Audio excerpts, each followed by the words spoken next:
Speaker, on Monday, May 22nd, 2023, I, along with the Honourable Premier, the Honourable David Burch, JPMP, yourself, the Deputy Speaker, the Honourable Derek V. Burgess, JPMP, Mrs. Renee Ming, JPMP, the Member of Parliament for Constituency 1, and the Marina owner, Mr. Marks, who has attended the celebratory grand opening for the new St. George's Marina facility on Ordnance Island, which provides a haven for numerous super yachts vessels, which are larger than standard yachts and are typically serviced by highly skilled, highly paid crew members.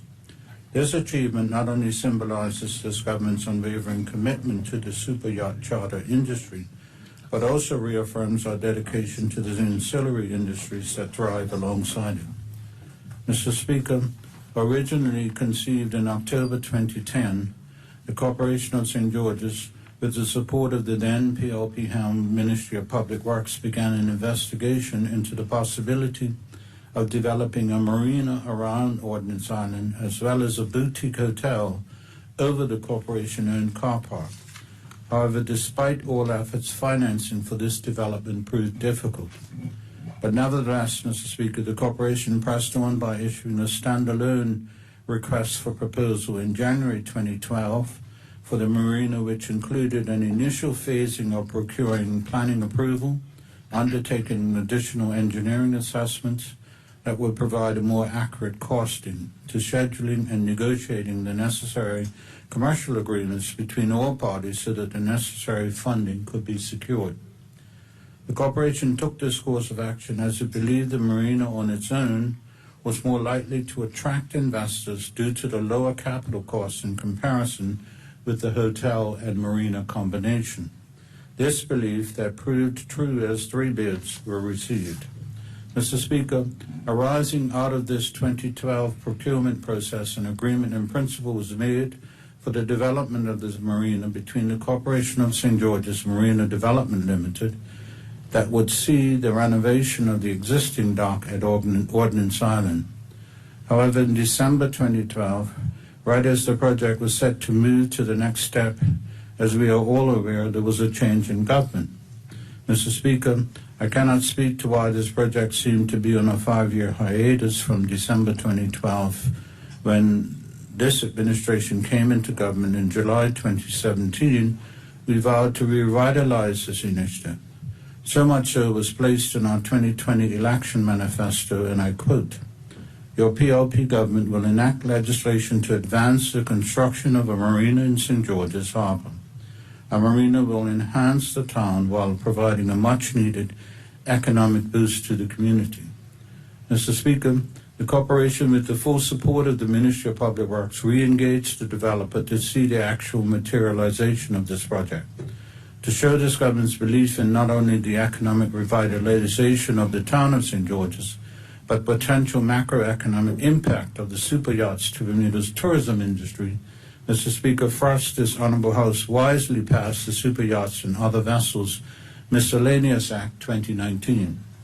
This legislation, which supports 3 categories of vessel permits, transit, cruise, and super yacht charters, make it easier for super yachts to obtain permits for cruising and chartering, while allowing them to stay in Bermuda without penalties for refueling and stocking up on supplies during transit.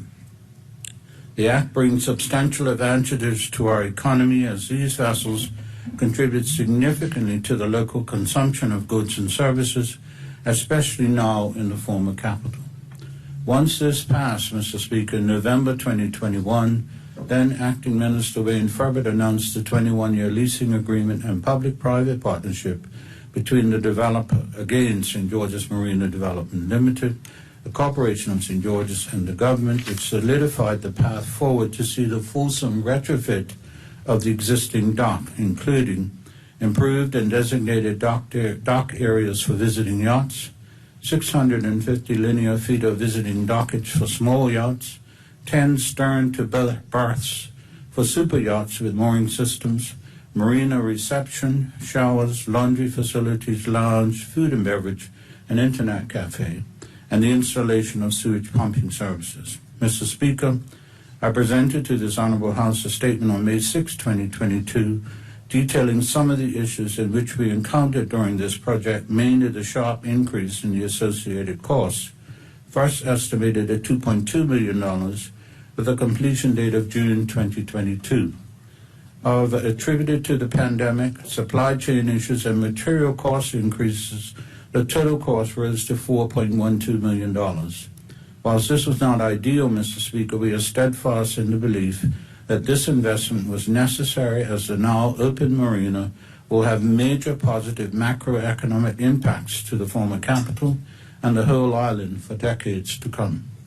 Mr. Speaker, I must acknowledge the essential efforts of Christian Construction Limited, which spearheaded the primary dock works, D&J Construction for the renovation works to the building, and the invaluable technical supervision provided by engineering consultants Brunel Limited. Mr. Speaker, this facility will solidify Bermuda's position as a premier destination for super yachts and unlock new opportunities for local businesses, especially those in the town of St. George's. As I conclude, Mr. Speaker, I want to express my congratulations to Mr. Mark Sewells, owner of the St. George's Marina Development Limited, and his team, and wish them much success. To also congratulate the Corporation of St. George for increasing revenue for the town by this arrangement.